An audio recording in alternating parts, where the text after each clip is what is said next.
Hello, everybody, and welcome to today's DukeNY Career Conversation, a virtual career and professional development series designed to share the stories of interesting, successful Duke alums in the tri-state area and launched in 2020 by the DukeNY board to support alumni and members of the DukeNY community looking for professional insights and inspiration. My name is Drew Neisser, Trinity 79, and I'm thrilled to introduce today's featured guest, Maneesh Goyal, Trinity 97. Welcome, all of you, to the Duke Career Conversations. Manish and I first met when he was starting MKG around 2004. We were introduced through a Duke classmate, Matt Gidney, who had worked at my agency. At the time, I was floored by Manish's chutzpah, that he could start an agency, a marketing agency, without any prior experience. By contrast, I didn't start an agency and I didn't do it alone until I'd been in the business for 14 years. Anyway, I've been a big fan of his ever since and enjoyed watching his remarkable trajectory. So Manish, how are you? I'm great. It's so nice to be here with you and to be with the Duke fam after a long time. It's very great that you're here. And we're going to get to Duke, but I want to start actually after you left Duke and got a master's at Yale in public health. And it wasn't, it didn't seem like that was an obvious choice for you. And it certainly wasn't one that ended up being a primary income source. What's the story behind that? Yes, for sure. So I left Duke really, I think like a lot of people leave college, I left Duke very confused. And I needed to figure out who I was and what I wanted to do. And I ended up, one thing that I've always known is I like building community. I like being around people that I can be helpful to. And so I thought I'd have a long career in nonprofits. And so I ended up going to grad school in public health. But what it ended up happening is I actually needed 2 years to, in some ways, find myself. Duke was great, but it wasn't the place where, finding yourself is a lifelong process. And I needed a couple of years to find myself and specifically to come to terms with being an Indian gay man. And that wasn't a quick journey for me. So those 2 years in New Haven and at Yale kind of provided me a little bit of space to spread my wings. And I was able to do that. Got a master's, and like you said, it wasn't necessarily in an industry that I ended up finding a full-time profession in, but I've long been a supporter of nonprofits, and I sit on boards, and I'm currently very proudly on the national board of the Planned Parenthood Federation of America. And so building community and supporting organizations is definitely core to who I am. So, and what's interesting, and I hear there that your relationship with the university has evolved a lot, but let's talk about it, your undergrad experience and what was happening there for you and how that shaped you. Yeah, no, thank you for asking. Listen, I look back with fondness, but I also look back with, it was a tough time. I think I was at Duke in the mid 90s, and it wasn't, I would say, and not to disparage the university, but it wasn't the most welcoming place for those of sexual identity minorities. And so I had a really hard time finding a home and finding a place. And so I kind of tried to throw myself into frat culture, which definitely wasn't me. I tried to throw myself into different places where I could find my own, and I didn't really find my own. And so I've been very supportive of and helped to create the LGBT alumni network, which I'm super proud of, that Duke now has a robust alumni network catering to the LGBT community. And I was very involved with the center and, very proudly helping to be part of the team that moved the center for sexual identity to kind of a front and center space in the Bryan Center, as opposed to one that might have been a little bit more sidelined. So all in all, I think, like all of us, we're on a journey, and Duke's on its own journey, and I'm proud to see the progress that Duke's making in this regard. Yeah, and I just think about when I graduated from when you graduated and what the university is like today, and it is clearly a very different place than the one that I experienced and the one that you experienced. So, and it's interesting that you've been able to sort of rebuild that relationship, if you will, and evolve it and contribute in the way that you did. Well, yeah. I want to get to, I mentioned at the beginning that I admired your courage to start your own event marketing agency with seemingly no relevant experience. Where'd that courage come from? It's an interesting tale, I guess, that sometimes your life leads you towards being a certain way. Because now I look back and it does seem a little crazy that I would have, like you said, the chutzpah to start something when I had literally no experience. And so what gave me that drive? But I think I found that drive as being a young Indian guy growing up in Texas and trying to, in some ways, fight my own fight, being at Duke and trying to, kind of really, I was sowing my own seeds instead of kind of being part of a greener pasture. I had a long history of doing my thing and figuring it out on my own, and even in grad school. And so when I came to the city and I moved to New York City, and I really found myself, I think the kids these days call it the Sunday scaries. I called it the Sunday night blues. Suddenly I found myself on Sunday evenings getting a pit in the bottom of my stomach. And I said, whoa, Maneesh, you are way too young, way too driven, way too hardworking, and way too committed to not be psyched about Monday morning. So what are you going to do? Like you can complain about where your job is or what your job is, or you can fix it. And so I made a list. I literally made a list of what doesn't feel like work.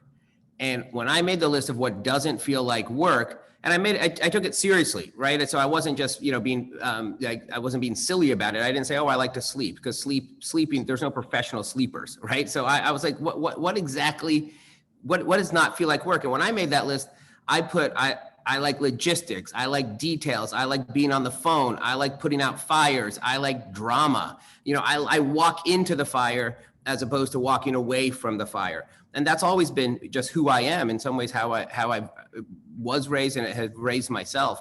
And so when I made that list, I said, okay, hold on. I don't really know I don't know much at that stage of my career and in my life.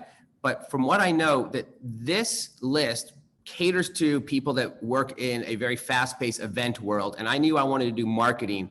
And so maybe there's a way that, and I think at this point, brands are starting to use events and experience as a means to get to consumers. Maybe I can try my hat at this.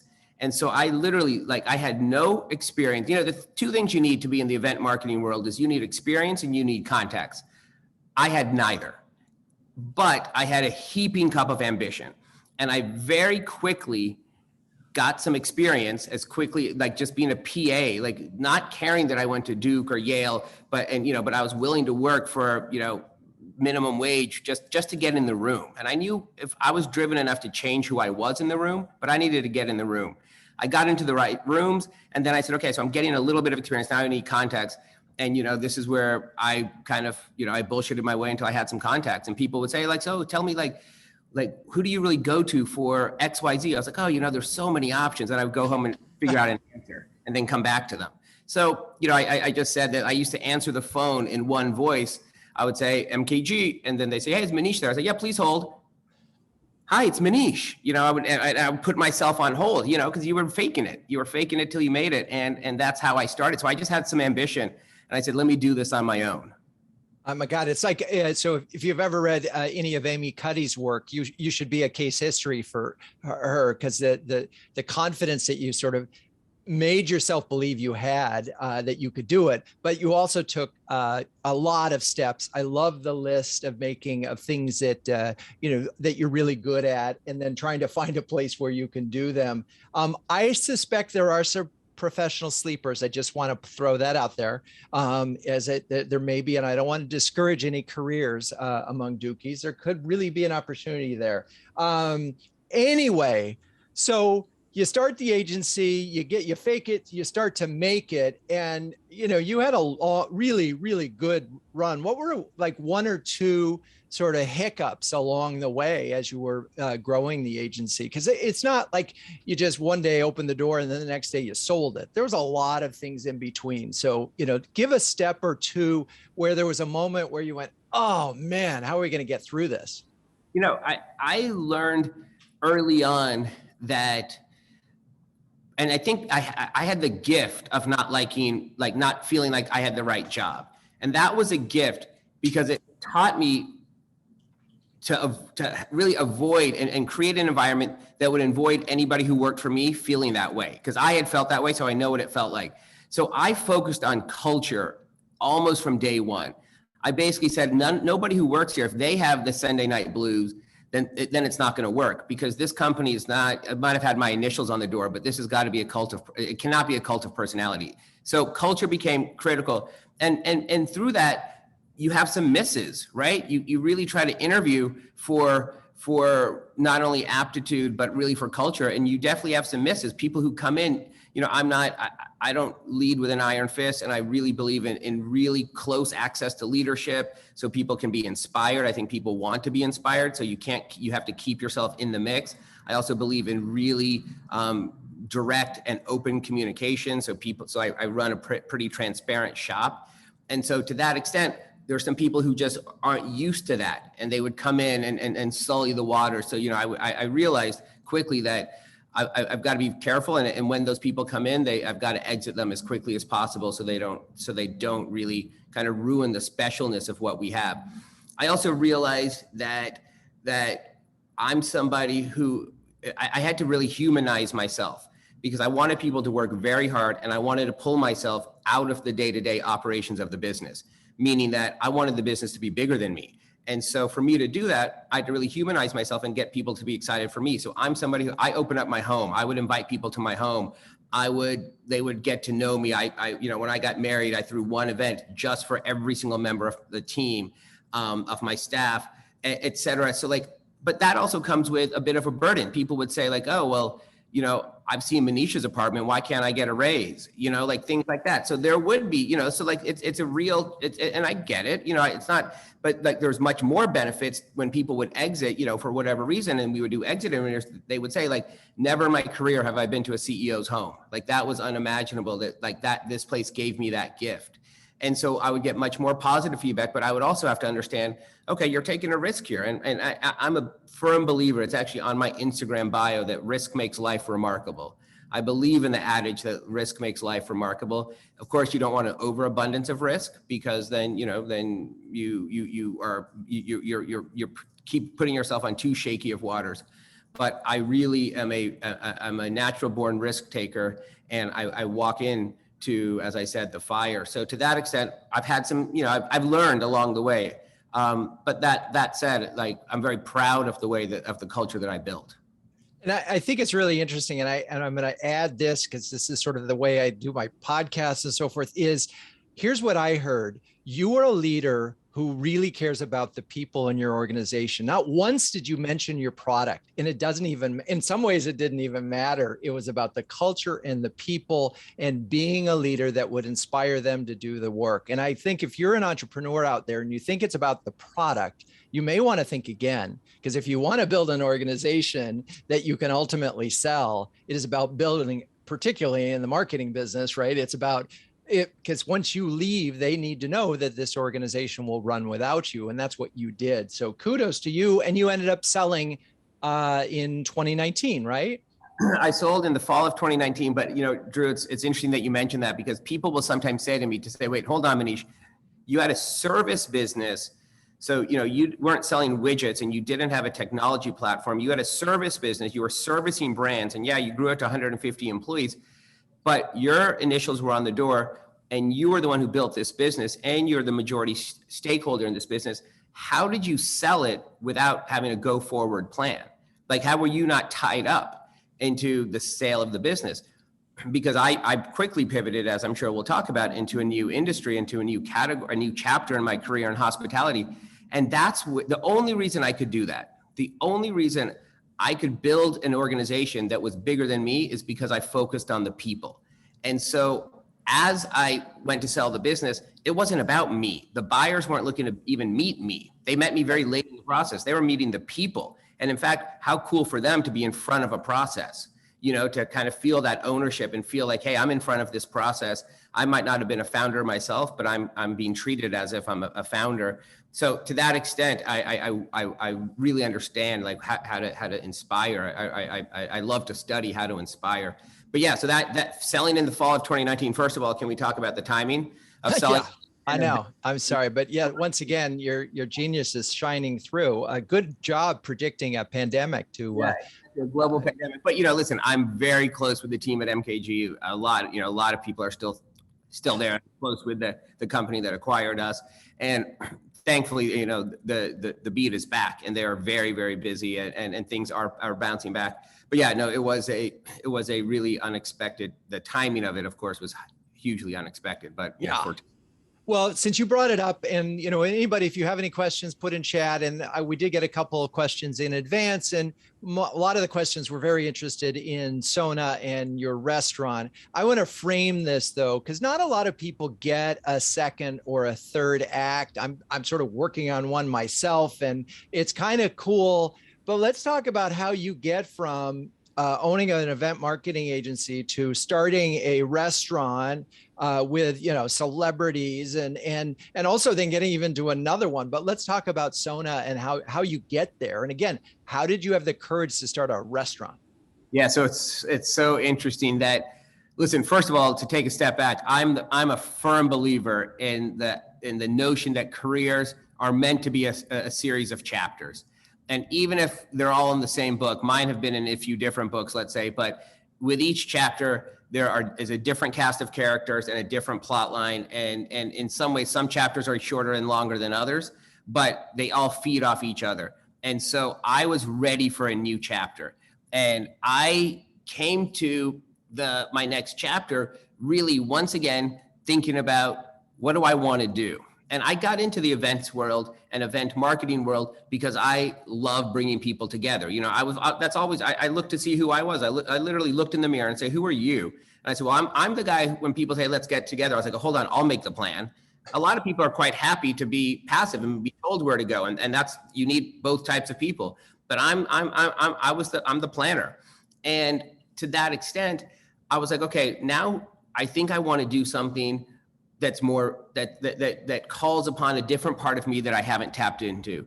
And that's the personal me. That's me growing up as a son of immigrants in Texas and being very proud of my cultural heritage, but having never touched the space. I haven't worked in whatever you might consider to be the Indian diaspora. And so for me, this was very personal. I said, I think I'm ready to show people a different way to have Indian food, because I'm very proud of who I am and where I am, but I'm also a New Yorker. I go out to eat 5 nights a week, and I know what people are looking for.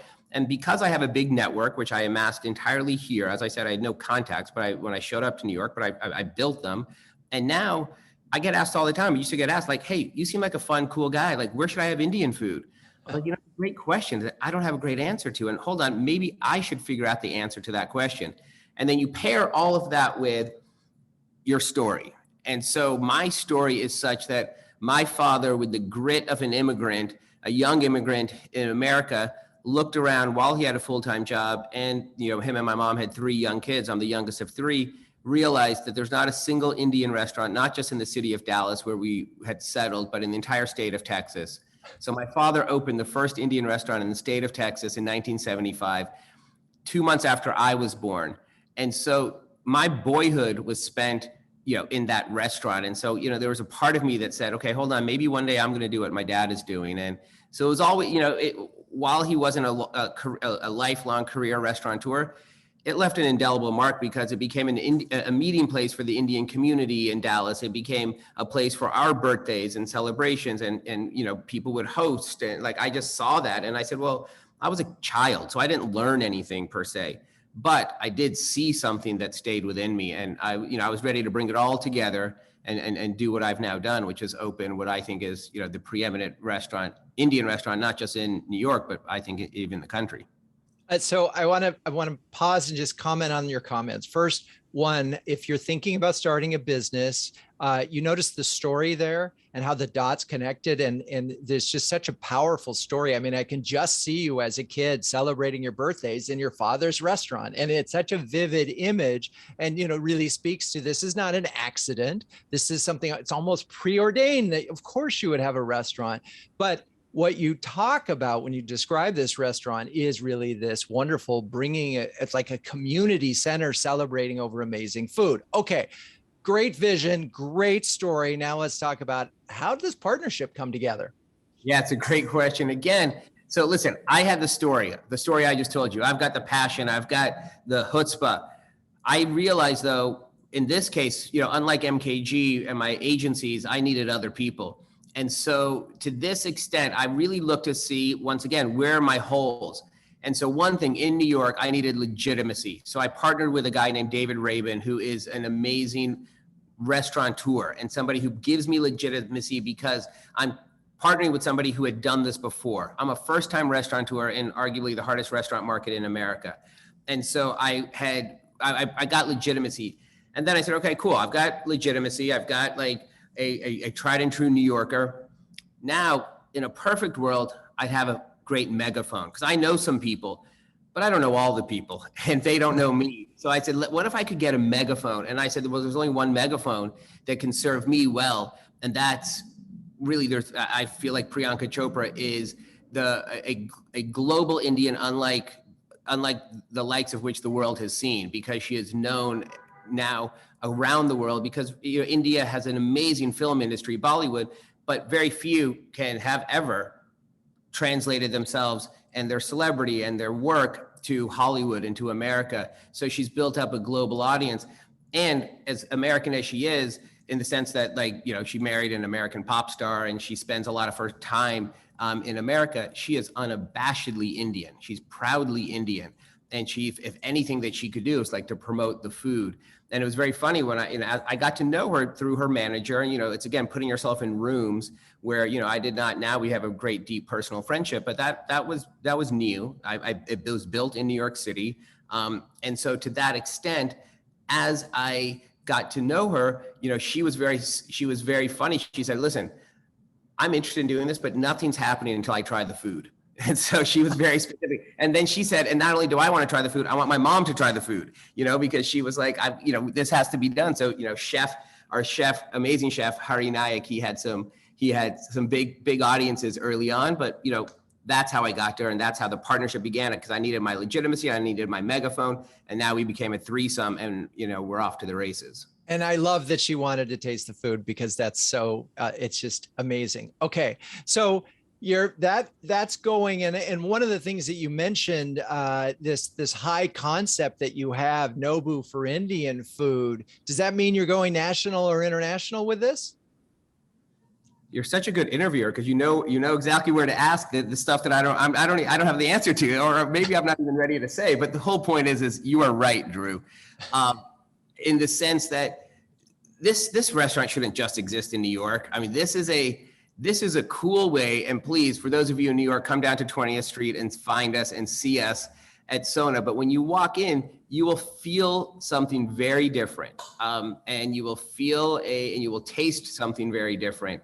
But also just like the experience, thankfully I was coming from the experience world. So our music is amazing. We only have art we exclusively show art by Indian artists on loan from galleries. And we have, we have lampshades that are made from vintage saris and, very cool things just touches throughout the restaurant. And I feel bullish that there's a market here. I mean, let me just say this as a small example. As we all know, Vegas has become a culinary destination because over the past 15, 20 years, casino owners got that wind of the fact that in order to get butts in their casino, if they had better restaurants, people would come in. So up and down the Vegas Strip, there is literally every type of global food in the world. Small countries are represented: Spain, Spanish tapas, Greek food. You can have Korean barbecue now. You, of course, can have Chinese food and Japanese food, et cetera. But you cannot have Indian food in Vegas on the Strip because no casino owner would ever consider putting Indian food in their casino, an Indian restaurant in their casino, because our food and our restaurant has not been considered in that respect. And if you can imagine, South Asians are 20% of the world's global population. And the fact is that our food and our restaurants have been relegated to something of yesteryear. So I think the opportunity is a big one.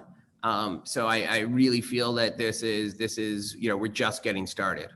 It's so a couple of things came to mind for the investment bankers listening. I'm sure some of them are contemplating the fund for SONA to take it national and international. And I know a number of Dukies would bet on you. Always bet on the jockey, not the horse. Now, the second thing is we talked about this in the pregame, some kind of special offer or discount or something for Dukies who sing the alma mater or the fight song or just ask for a drink of some kind. What do you think? We're ready for that? Well, listen, I mean, I am would be super proud to have a time sometime in the very near future when we just encourage Duke New York members, or we figure out a way to get Dukies in, because it would be a dream of mine. And as I don't think we've mentioned it yet, but last week I have my second concept, and I resurrected what is ultimately, I think, one of New York's best cocktail bars called Temple Bar that was open for 33 years. I just reopened it with a couple of friends and a couple of partners. But I mention it because we have on our menu one of the best cocktails, and it's a blue Negroni, and it's actually a light shade of blue. So I mean, come on, if there's not a better Duke connection there. That was not done with any Duke purposes in mind, but hey, it fits. All right, the blue Negroni. Now we're just going to put the Temple Bar in there. We have a couple of minutes to talk about that. I, for one, being a gin martini guy, I can't wait to see the gins that you have there. And so Temple just launched, right? Yeah, it literally launched last Thursday. We're less than a week old. It's a cool space right on Lafayette between Houston and Bleecker in NoHo. But I think it's really a gift to be given the opportunity to relaunch and reopen a space, as opposed to, I opened SONA. So that was, pushing a boulder up a hill, and we're still inching that boulder forward. But reopening a space, of course, comes with challenges, but it comes with such a unique, rare gift, because this is a place that New Yorkers of a certain generation remember going to. And we would only do the deal if we could get the deal, if we could keep the name. But, it's interesting to mention that the only reason I wasn't looking to open a bar. And so, this is where opportunity can knock if you keep your eyes wide open. There was a space right next to Temple Bar called NoHo Star, a great restaurant. And when NoHo Star closed at the end of 2017, I started my search for a space, and I said, that's it. That's an amazing corner right down the street from Indochine, a great restaurant that I love, that I wanted to be the Indian version of. And so I approached the landlords through my brokers, and we just couldn't get the deal done. And I was like, okay, I can understand not everything's meant to be. I can move on. But next door happened to be Temple Bar, and they owned both. So while I was in the space, I said, well, just out of curiosity, what's going on next door? And that's how it happened. And then, a couple of years later, here we are opening Temple Bar. Amazing. And again, you were certainly well prepared and positioned to recognize that, being someone who loves eating at restaurants. There was a question that I remember someone posed, and I think it's a great one to sort of, as we get this, is there one thing that you would do over? And if it was, what would it be? So I think the one thing that I would do over, and that I'm very proud of, is that it took me some time to find my conviction in myself, to understand that it's okay to trust yourself and listen to yourself, because, and it's very nice this whole time, because I'm looking at just a few boxes at the top of the Zoom screen, but one box that I see is my parents. So my parents who have dialed in from Plano, Texas. But, and I say to them in jest, but now in reality, it's important to note that they were not supportive at all of me starting my business, starting MKG. They, in fact, tried to talk me out of it, so much so that they called my sister on her honeymoon to call me to say, what is he doing? He's trying to open an events business. And so I had to find my conviction on my own. And they did it because they were risk averse, immigrants. And I respect that, but I needed to go on my own path. And so I needed to drown out the other noises and say, hold on, I don't know if this is going to work, but I'm going to trust myself. And I would do that again. I would bet on myself, as you all should bet on yourselves, especially if you hold your head high and I use kindness as a currency, and, you will and can really have an unexpected journey, which mine certainly has been. And I want to add to this, the perspective of betting on yourself. I mean, there are so many entrepreneurial stories of folks that said that'll never work. And Ted Turner, it's like CNN, that'll never work. And so the fact that your parents said that to you is not that surprising, because again, where they were coming from. It's wonderful that they're here. Hey, hi, mom and dad. That they're here and supporting, and they get it now. And right. I'm sure they're incredibly proud of you, and all the more because you had the courage to follow your conviction. But I would also say it's a tribute to them, because chances are you don't have that strength without knowing that they're there. So, so I think we got a couple of people. We're at the point where we need to wrap up. Maneesh, I have thoroughly enjoyed this conversation. Oh my gosh, amazing! I'm just so impressed with everything that you've been able to do and continue to do. I can't wait to have a martini down at Temple, B, and hang out with some Dukies at SONA. So congratulations to everything you've been able to accomplish and all that's ahead. And congrats on your podcast. It's great, and I look forward to more. We got some outside noise, so I am going to just closing thoughts, because we're at the moment. Thank you for attending. Duke New York Career Conversations will air monthly this year on the third Wednesday each month. We hope that you will join us again. Next month on Wednesday, November 17th, we will be joined by Jacqueline Arthur, 99, partner at Goldman Sachs. Jacqueline will be interviewed by Duke alum and parent Michael Wolitzer, partner at Simpson Thacher and head of the firm's investment fund practice. All right, folks, have a great evening. Thanks for coming. Thank you. Forever Duke. Thank you.